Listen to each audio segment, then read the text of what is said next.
Voyez-vous, il y a deux manières d'entrer dans la vie.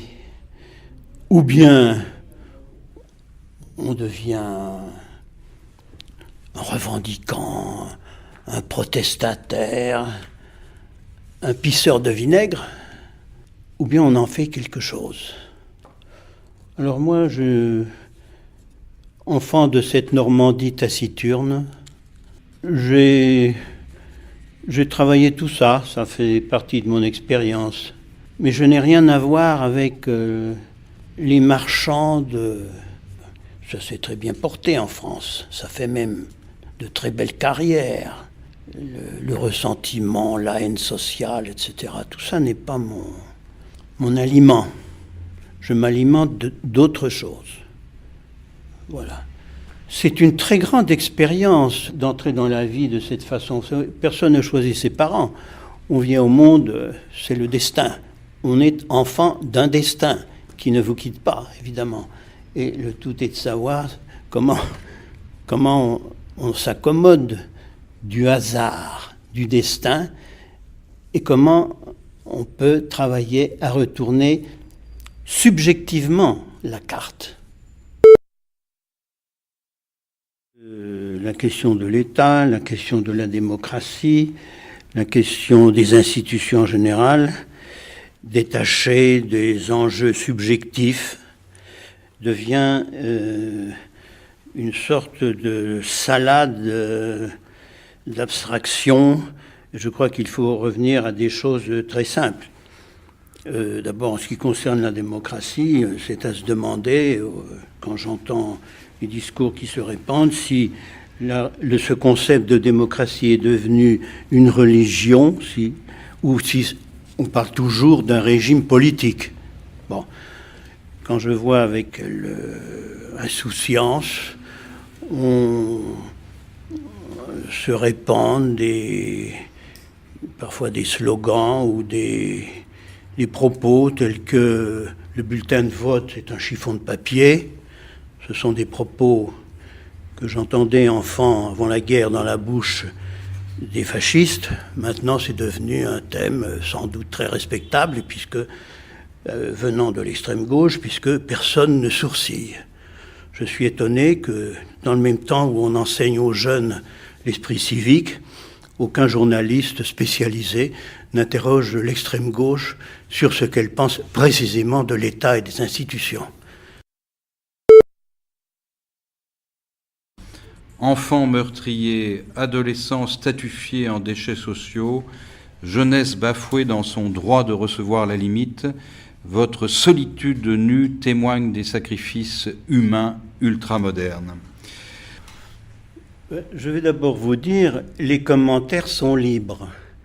De ce que j'écris, on peut faire tous les commentaires qu'on veut. Ça n'est pas mon affaire, ça. Ce n'est pas mon affaire. Je ne peux pas empêcher ceux qui raisonnent comme ils raisonnent à propos de mes écrits. Je ne peux pas les empêcher de penser autre chose que ce qu'ils pensent. Je n'ai aucun titre à leur faire la leçon. Ils iront là où ils croient devoir aller. C'est très bien, ça m'indiffère. Ça m'indiffère. Je constate le sacrifice humain de masse. J'ai eu affaire, dans ce laboratoire que j'avais constitué, à des problèmes cruciaux du genre des dossiers de jeunes meurtriers qui n'ont pas accès, je ne dirais pas au remords, mais à la culpabilité. Vous pouvez toujours les condamner, c'est comme l'eau sur la peau d'un canard, ça glisse. Bon, alors, dans les centres sociaux, éducateurs, etc., un certain nombre de centres que j'ai connus prononcer le mot d'autorité, ils sont révulsés d'entendre ce mot, rien que ce mot. Bon, vous allez avoir prochainement des colloques sur l'autorité. Maintenant, que les vents tournent, le troupeau va changer de direction. Mais c'est un fait. On refuse aux jeunes le minimum vital, laissons le mot symbolique, qui ne veut plus rien dire à force d'avoir été mis à toutes les sauces. Quel mot vous voulez qu'on prenne ? Le mot, on peut user de tous les mots simples. Les mots simples, c'est-à-dire la construction de l'humain, la construction des enfants, la construction des adolescents, la construction humaine, ce qui répond à une logique. Il y a une logique. Alors évidemment, on peut promouvoir la société anormative. Il y a eu pendant on peut dire des décennies, dans la presse UP, hein, ne pas être normatif. Alors ça commence par la déstructuration à l'école. L'école de la République, je dis parfois, mais de quelle République parlez-vous ? Mais il n'y a plus de République. Quelle République ? À l'école, le simple geste d'écrire, les séances d'écriture, il n'y a rien de plus séparateur d'avec soi-même, de plus constructif de la personne que les séances d'écriture. La décomposition, quand il est question de 68, moi je n'ai pas de position, pour la raison que ce n'était pas le problème des jeunes, c'était le problème des adultes, de ceux qui ont été incapables, sortant de 50 ans de tuerie, d'enseigner un monde qui ne soit pas un monde à l'envers. Qu'est-ce que c'est que le monde à l'envers ? C'est le monde des camps. Dans les camps, qu'est-ce qui se passe dans les camps ? Vous savez, les récits, les 1000 récits. Dans les camps, le SS, il sort son revolver parce que, eh bien, ta tête ne me revient pas. Ou bien, il te frappe. Voilà, c'est ça, l'absence de limite. Ça s'apprend dans les camps. En 1968, puisque vous venez de parler de ces événements, vous enseignez à Nanterre. J'ai enseigné à Nanterre à partir de la rentrée de 1968. J'ai vu les bons enfants bourgeois du 16e arrondissement, parce qu'à cette époque, il y avait une sorte de compétence territoriale de cette université qui a majorité des enfants des meilleurs quartiers. Eh bien, pardonnez-moi, à la faculté de droit, j'ai vu ça, dans les toilettes toutes neuves, ils chiaient par terre. Et j'ai dit à quelques-uns, voilà qui est un geste démocratique qui va nettoyer cela. Et bien évidemment, les pauvres esclaves des HLM des alentours, en l'occurrence à l'époque, les pauvres portugaises qui cherchaient à nourrir leur famille. Bon, voilà. Moi, je fais passer mes examens à Lille sous la protection de la gendarmerie. Qui sont les victimes ? Ce ne sont pas ceux qui toujours peuvent se refaire une santé dans la vie, qui ont des parents, qui ont des relations, ou alors qui vont se faire les dents en président l'UNEF, par exemple. Ah, ça, on va voir se multiplier les fils à papa-maman, là, dans les partis politiques, alors agiter le flacon, de menacer les gouvernements de manifestations monstres pour faire reculer le gouvernement, que des jeunes qui sont en formation, prétendent parler au nom de tous les jeunes, de tous les étudiants, eh bien, je vais vous dire, ça me choque. Ça me choque parce que pour moi, c'est l'envers de la démocratie, c'est le monde à l'envers, c'est vraiment marcher sur la tête. Vous revenez sur cette nouvelle signature culturelle occidentale, sur cette débâcle des montages, et vous citez en note, illustration, la loi espagnole du 1er juillet 2005 autorisant le mariage homosexuel tire la conséquence linguistique. L'exposé des motifs précise que, dans le Code civil ainsi réformé, les références au mari et à la femme, au père et à la mère sont remplacées par la mention des conjoints ou des parents. Voilà. Et sur cette lancée, du reste, l'Espagne, qui est maintenant vieux pays catholique, je le signale, ça doit y avoir bien des liens, tout ça, mais laissons ça, ce n'est pas notre objet. En février 2006, il y a une loi sur les actes d'état civil. On va remplacer la notion de père par le parent A. et la notion de mère par le parent B. Nous sommes vraiment dans ce qu'au temps stalinien, on appelait la révision des valeurs. Et la révision des valeurs qui s'attaque au langage, c'est-à-dire au principe de raison. Je vais vous en donner encore une démonstration. Le Québec, encore vieux pays d'ultra-catholiques qui tout d'un coup... Mais alors ça m'intéresse beaucoup ces choses-là, parce que ça ne vient pas de rien.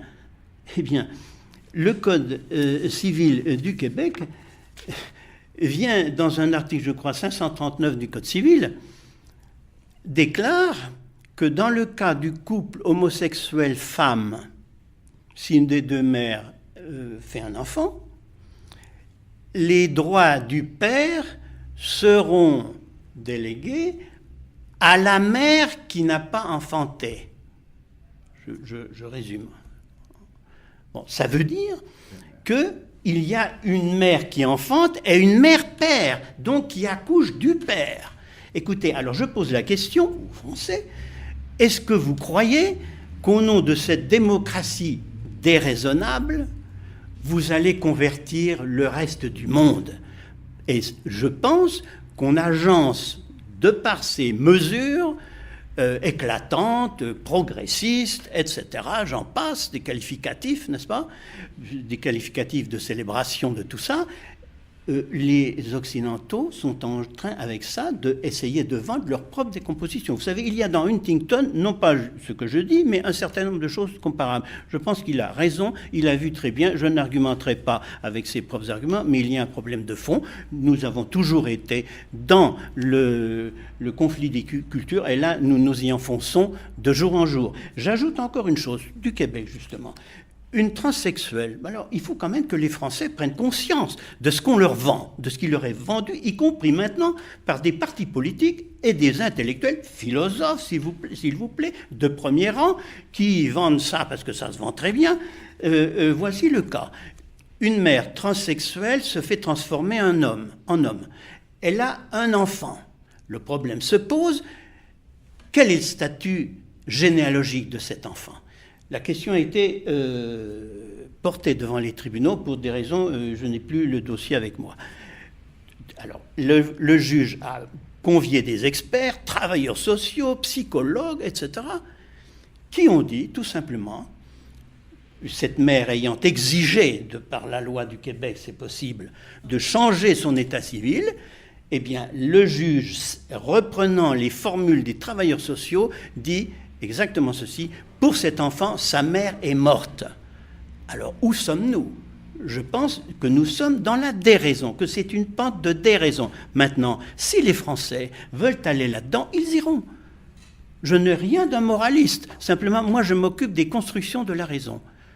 Vous savez, c'est l'absence de limite, la débâcle.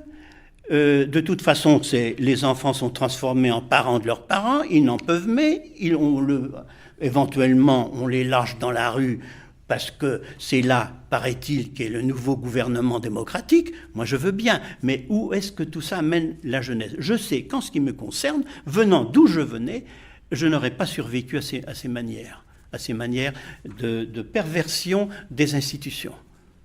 Vous savez, la question normative, c'est en effet une question de logique, de structure. Quand on met en œuvre, il est interdit d'interdire, c'est une manière d'instituer normative. C'est aussi normatif que son contraire. Seulement, ça produit des effets de déroute.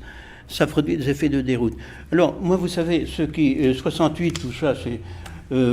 autant n'emporte le vent, vous savez, en France, ce pays si conservateur, si bien conservé du reste, on conserve, je dis, la pensée à la cave, alors comme des bouteilles de vin. Eh bien, je crois que les crus de 68 sont maintenant éventés et ça a un goût un peu âcre. Je pense que bientôt, ça ne va plus saouler personne. Bon, mais ça, je peux me tromper lourdement. Et il y a quelqu'un qui me semble avoir bien compris la pente, c'est Houellebecq. J'apprécie beaucoup ce qu'écrit Houellebecq, il a compris. Ce qu'il fait de son désespoir, c'est une autre question qui le concerne. Mais le fond des choses, il le voit. nous apprendrons du nouveau, parce que les Occidentaux ne pourront plus bientôt prétendre faire la leçon au monde entier. Voilà ce qui est à l'œuvre. Par ailleurs, bien du côté de ma mère, c'est une ascendance de fonctionnaires, de petits fonctionnaires, de moyens fonctionnaires, qui avaient ce trait caractéristique d'être des anticléricaux, voltairiens, comme on disait au début du dernier siècle. Et donc, c'est une certaine marque dans la Normandie catholique. Ça ne les empêchait pas d'être des catholiques ordinaires. Et la vie a fait que, quand je suis venu au monde, c'était la détresse économique dans ma famille. Donc, j'ai appris au berceau ce qu'on apprend par les livres ordinairement, la férocité sociale,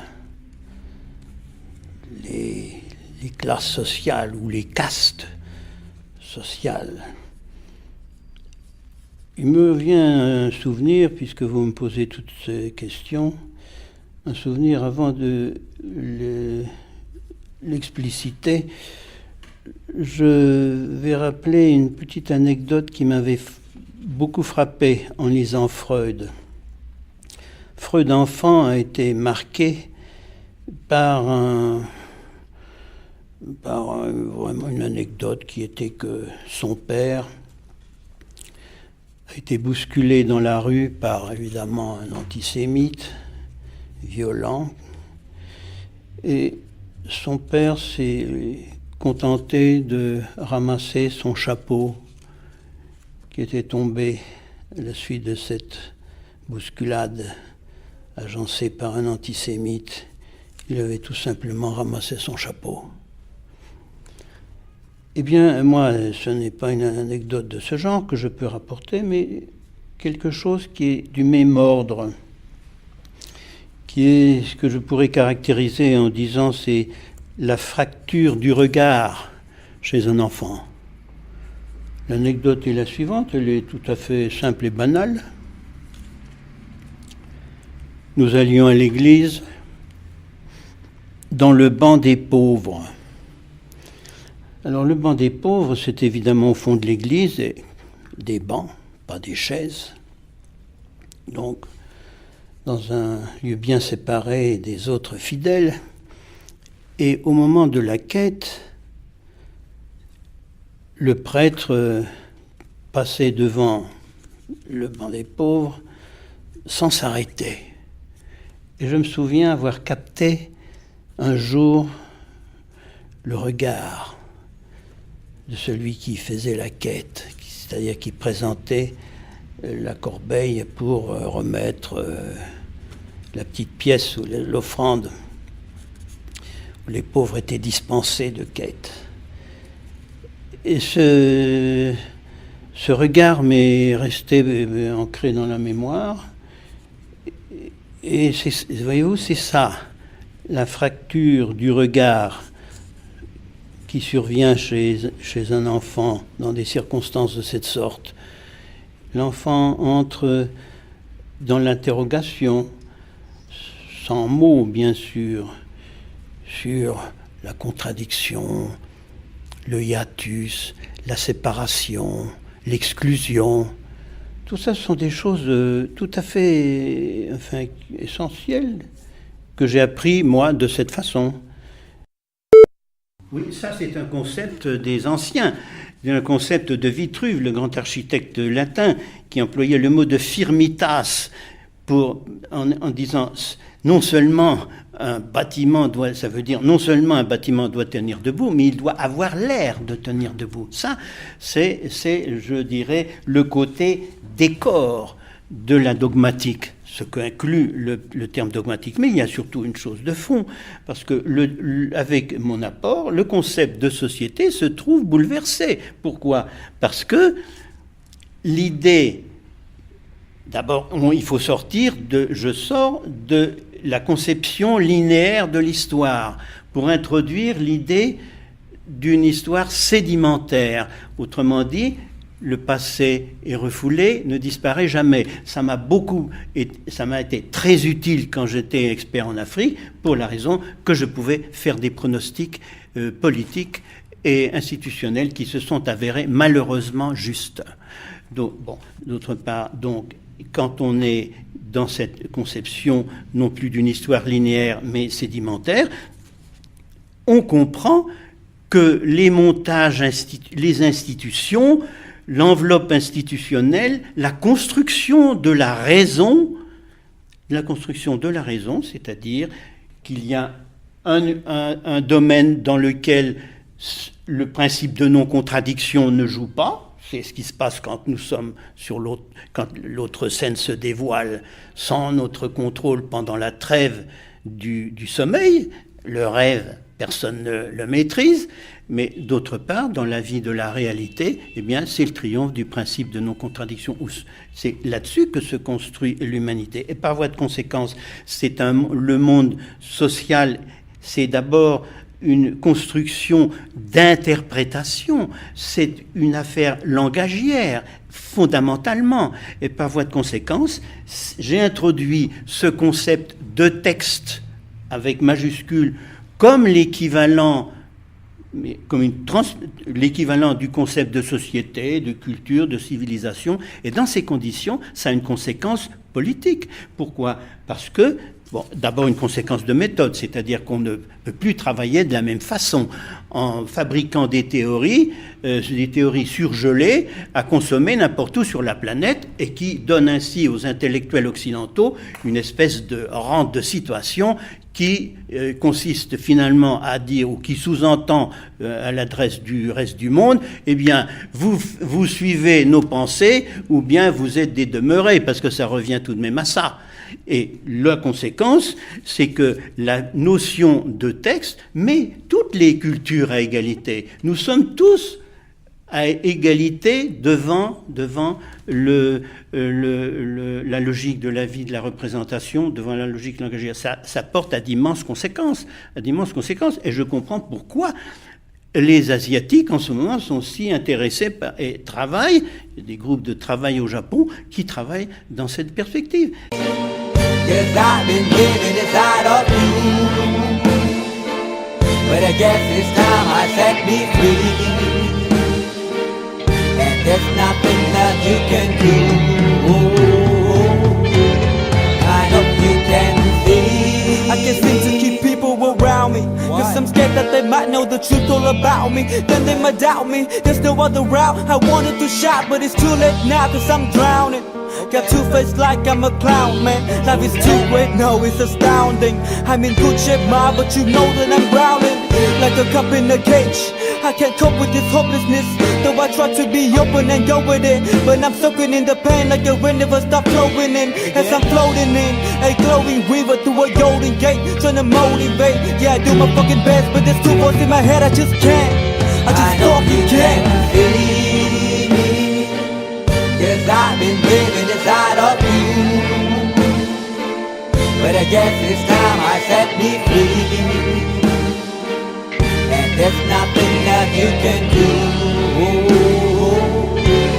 I hope you can see me, cause I've been living inside of you, but I guess this time I set me free, and there's nothing that you can do. I hope you can see. Babe, what you looking like this? You be fine, trust me, just in time to get along. No, leave me alone. Why, yes, can you see that you are alone, big? We're now sitting in our own throne, big. We need nobody, can you see it through? But it's not you who I should be listening to. Guess what, big? Nobody fucking needed you. No, and nobody fucking needed me. Yeah, they never needed us. Like when they nailed Jesus up, there's no fucking heaven, then they don't believe in us. But they my friend, I'm the only one that you can trust. Yeah, god damn it, you an idiot. Go online, be a slave for the media. Like you forgot what your father said. Are you serious? Look at yourself, big. You fucking idiots. Cause I've been living inside of you. I But I guess this time I set me free. Oh, I love this. I love There's this. nothing that you can do. Funny guy is always I see. I know you can see. Can you see me? There's no one else. Cause I've been living inside of you. You have to accept it. But I guess this time I set me free. And there's nothing that you can do.